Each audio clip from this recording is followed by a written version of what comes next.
Would I Lie to You? The show where we sort the fact from the fiction. Let's meet tonight's panellists. On Jesse Mulligan's team tonight, he takes a lot of flack for being short, but I just think of him as a regular person, only seen from very, very far away. It's Di Henwood. Thank you. Thank you. And he was a breakfast TV host for even less time than Oliver Driver. It's James Coleman. All right, on Oliver Driver's team tonight, as well as successful TV shows and movies, she's also appeared in the sitcom Melody Rules, which did for New Zealand comedy what Once Were Warriors did for New Zealand comedy. It's Jodie Rimmer. And his big break in journalism was uncovering the $195,000 golden handshake given to former Labour MP John Tamihere, or as I call it, lunch money. Here's Duncan Garner. All right, to our first round home truths, where our panellists each read out a statement from the card in front of them. Now, to make things harder, they have, I promise you, never seen the card before. They have no idea what they'll be faced with. It's up to the opposing team to sort the truth from the lies, and we'll start with Duncan Garner. Thanks, Paul. I'm so impatient that when I go to the toilet, I flush halfway through. Do you play Race the Flush, where you're going for a wee and then you flush and then you race the flush? Sorry, yeah. I didn't actually come up with a name for it, but yes. Yeah. I think actually, Di, you're being quite presumptuous here. You're assuming that this is wheeze and not poos. Oh, yes. I've only been doing it the last sort of 5 or 6 years when the jobs become really busy, because when you're running around in journalism, you got a few deadlines, and I have to get there quickly. So by flushing, I think I'm going to finish quicker and get there. You do put it away before you run into the newsroom? Only on 3 occasions have I forgotten. Yeah. Speaking as a 51-year-old man, is there any benefit in the actual flush? Does the noise, does that help you urinate? Can I just say that there was a deeply revealing question about it. Do you flush to help you urinate? And the immediate response must surely be, do you flush to help you urinate? I've got a question. Sure, that'd be nice. Paul, have you tried using a waterfall CD? That can sometimes get the mood right. No, I actually have a waterfall in most of my bathrooms. I was also thinking, Paul, in a public place, take like a big cup of water and tip that in first and it sort of sparks That could the help. flow. Yeah, that could. Thank you very much, Di. Do you prefer the cubicle over the urinal? No, I have no preference. No, absolutely But no how preference. do you flush a Because urinal? I don't always. Okay? Listen, So if I please, am don't have a go at me. I'm just asking questions, Duncan. And do you put the seat down in case Phil Goff's using it after you? That's one of my other issues as well. The seat doesn't always go up and down. I noticed, you're all from the North Shore, aren't you? I noticed a lot of North Shore homes, you can't actually have the seat up. I know, and It just falls down. I know. I almost took half my work off. Wouldn't leave much. It's all in proportion. It's all part of it. It's not big, but it's beautiful. All right, Jesse, time for your team to make a call on this. What do you think, James? I think it's true. It's something that I'm going to put into my regime. We've been convinced and we've also been inspired, Paul. We're going to start doing it tomorrow, but for now we say it's true. They say you're telling the truth, Duncan. Like flushing a dunny, it is true. Yes, it's true. Duncan will often flush when the toilet is only half full or half empty, depending on how shit your life is. Jodie Rimmer, your turn. I was voted 162nd most sexy woman in the world. The 162nd most sexy woman. I think that this is a lie, because you're definitely in the top 78. Oh, stop it. Keep going. What is Who voted you the 162nd most beautiful? This was in a magazine, so I guess the readership all posted in their little vote. Was it Zoo magazine, which ironically has nothing to do with zoos? Yeah, you'd be disappointed if you picked it up to find out more about zoos. I keep buying it, going, I want to hear that story about the marmoset, but there's only boobies.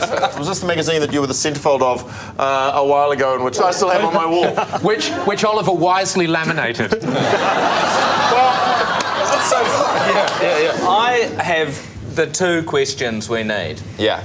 What magazine was it, and what year was it?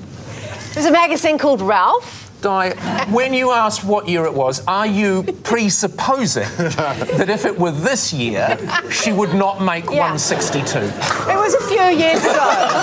Di. All right, Jessie, I think the interrogation is over. Yeah, what do you think, James? I think she's lying, actually. What do you think, Di? Well, see, I was going to go with hope and hope that it was true. Yeah. It seems a bit unfair that they'd keep like naming people down to 160, 161, 100. All right, I didn't make the top 10. I don't know. We're pretty sure that it's a lie. And it's unanimous from the opposing team. They say you're lying. It was, in fact, true!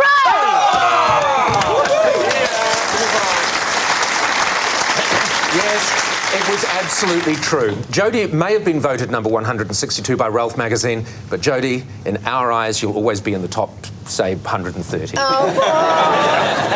And at the end of that round, Oliver's team are just ahead, 4 points to 2. Join us after the break when we'll be playing This Is Mine.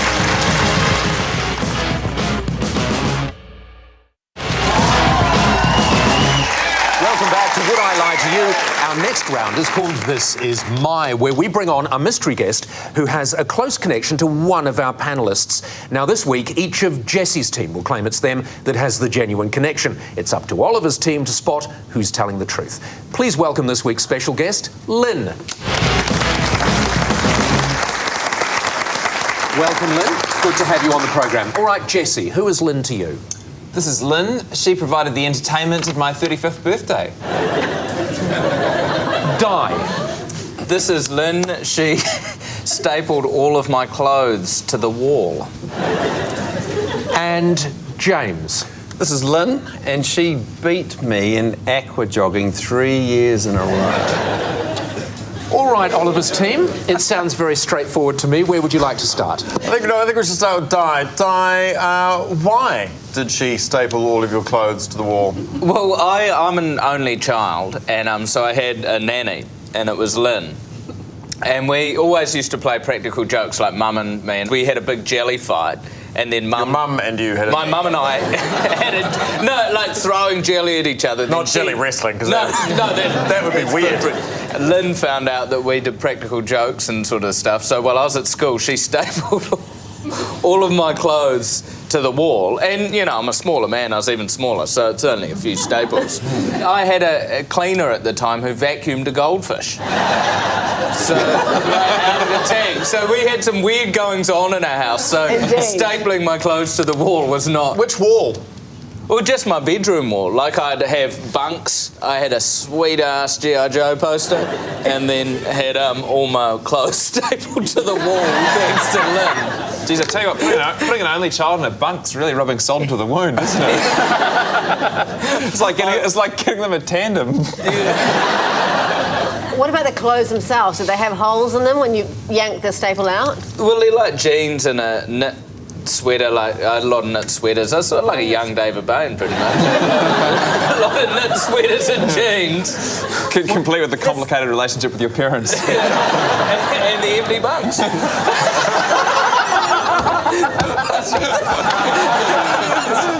Did you retaliate with a practical joke of your own against Lynn? And if so, what was that practical joke? I sellotaped Lynn to the car. Okay, I think we'll move on. James. This is Lynn, and she beat me in aqua jogging 3 years in a row. Yeah, I thought that was reserved for women over a certain age. Or under a certain age looking at Lynn. I was doing it more for an injury I had, and aqua jogging was something that... What's it that Lynn had over you? I mean, why was she so good? Well, because she's got the technique, and she's not as sizable as me, so she was able to slip through the water much more quickly. And see, old people, when they spend a lot of time in the water, actually get less wrinkly. They're actually... So if you're aqua jogging in a pool with a lot of elderly ladies, isn't there the danger that it will, like, turn into bisque? Some meat in there, and aqua jogging with lepers. You would never want to aqua jog with lepers. It would be like an Irish stew. Don't aqua jog with lepers. Better living, everybody. Jesse, could you please remind us all what your relationship to Lynn is? Yeah, Lynn provided the entertainment in my 35th birthday. What was the entertainment? She was an animal wrangler. What animal was she wrangling, and how was this entertainment at your 35th birthday party? Or was it sort of the theme of I'm a 5-year-old? I think you don't have to be 5 years old to enjoy an animal, Oliver.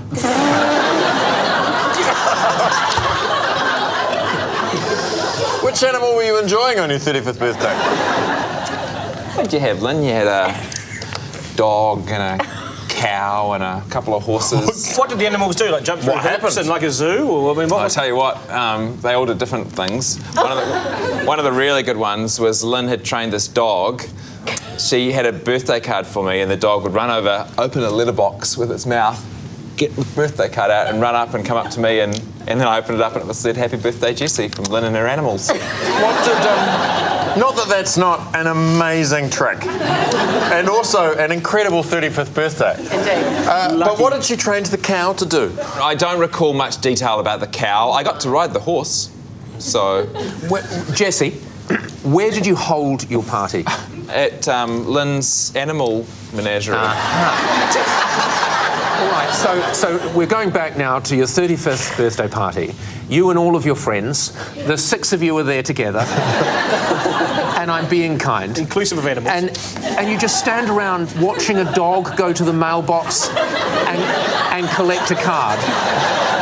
If you don't mind me saying, it sounds like shit. So there was a time, probably a young Paul, full of hope, would have enjoyed a trip to the farm. I would have just bought a farm if I'd needed to go to the farm.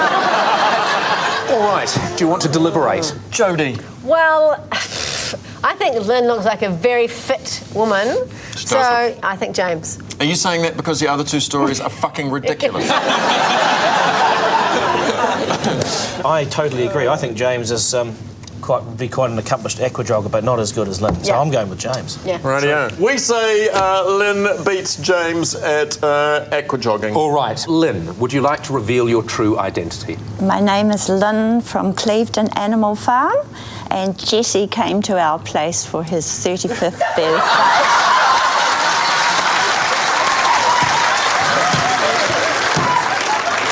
Nice to see you.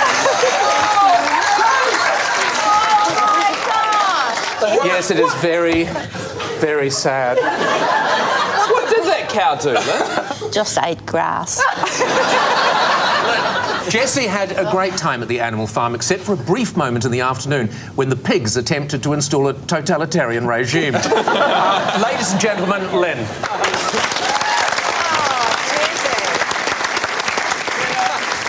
And after that round, Jesse's team have taken a comfortable lead. It's 6 points to 3. Join us after the break for Quick Fire.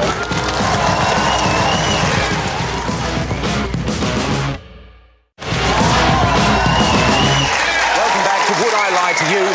Our final round is Quick Fire, where our panellists lie not only through their teeth but against the clock. And again, they don't know if they're about to read out a true fact about themselves or a made-up fact that they've never before seen in their lives. We're starting with Di Henwood. I have 14 bottles of moisturiser and often use 11 of them.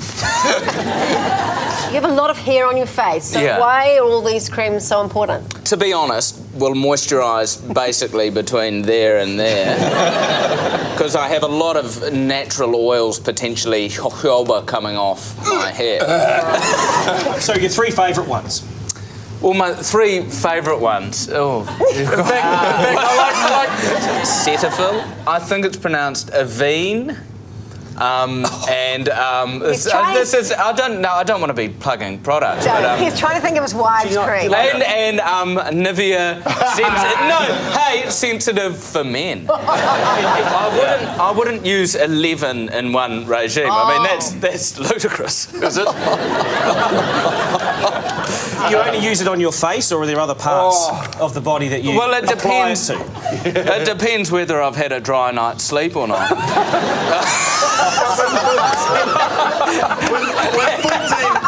I think everyone in the room would agree Jessie has the most beautiful skin.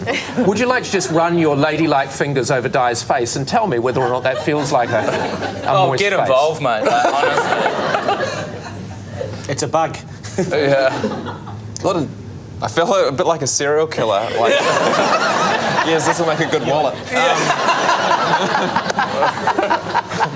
It's smooth, it's supple, and it has exactly the right moisture content. Could you squint? I'm pretty much always squinting. Squint like that. I'm just looking at the corner of his eyes. Does he look well moisturised? If we're honest, he does have the forehead of a 40-year-old Botoxed woman. Yes, he does. Actually, yes, he does. That is There's not very a true. wrinkle there. All right, Oliver's team, it is time for you to make a call. Wow. Jodie, what do you think? I do think, even though you have stunning skin, I do think that it's a lie. All right, I saw him up close earlier on, and I just can't believe it. It's a lie. it's a lie, and I'm going to say with my team that it's a lie. So unanimously, Di, they say you're lying. Well, they are wrong because that fact is true.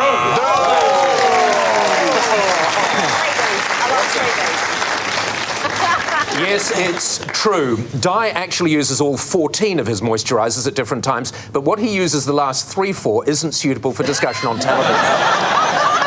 Duncan Garner, your turn. My retirement plan is to release a range of spice mixes called Duncan's Garnish. Oh, good. Yeah. What's your favourite spice? I go for the sort of mixed herbs, basically, because I cook the family a few roasts, so I'm just a mixed sort of herb guy. No, but what is your favourite spice? Well, I don't need to have a favourite spice. My uncle, who runs an orchard and he grows herbs and, mixes some of those spices up into Horro, which is just north of Wellington. Sorry, he grows what there? Grows spices.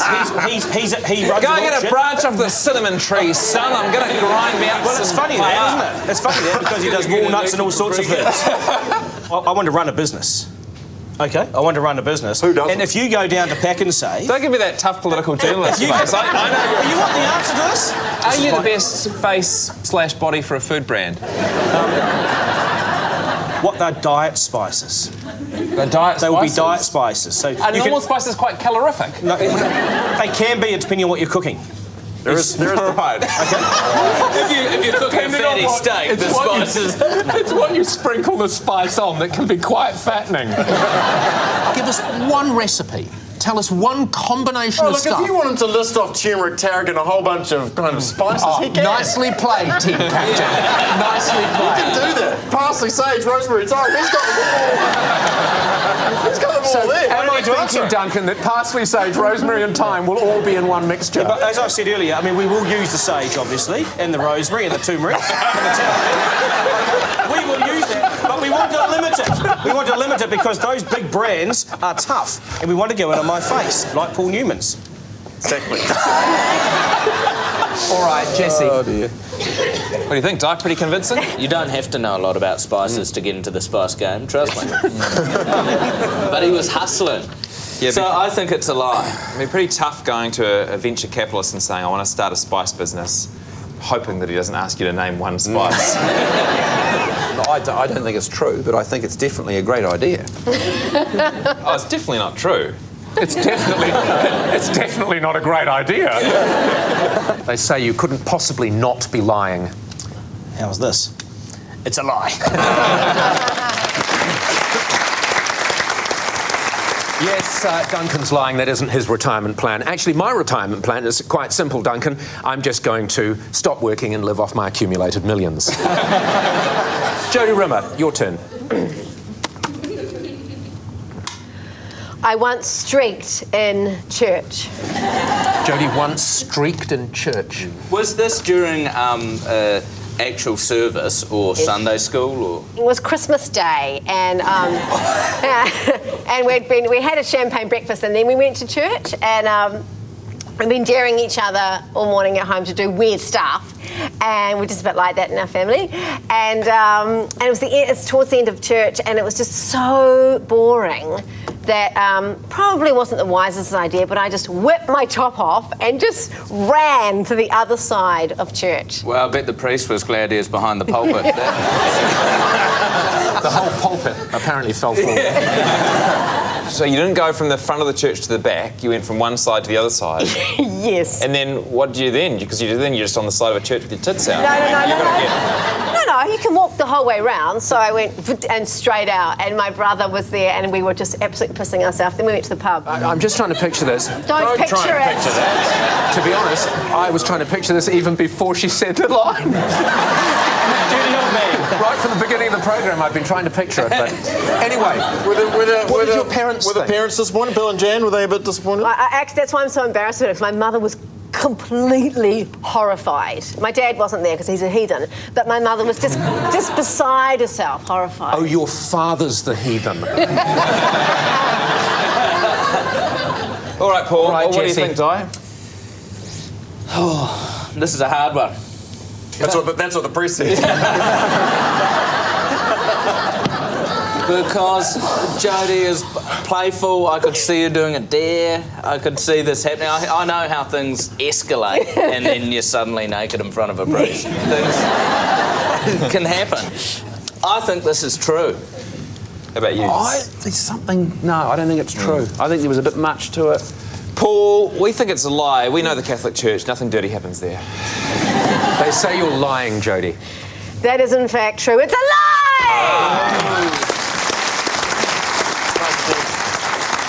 Yes, Jodie was telling a lie. In fact, in this room, Di is the only person that's been completely naked in a church, and it was last year.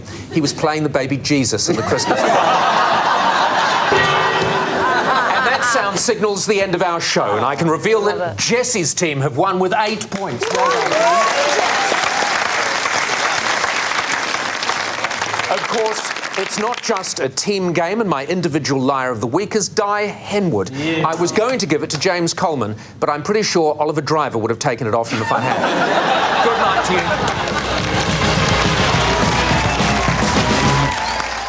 Thanks, New Zealand On Air. I never knew lying could be such fun.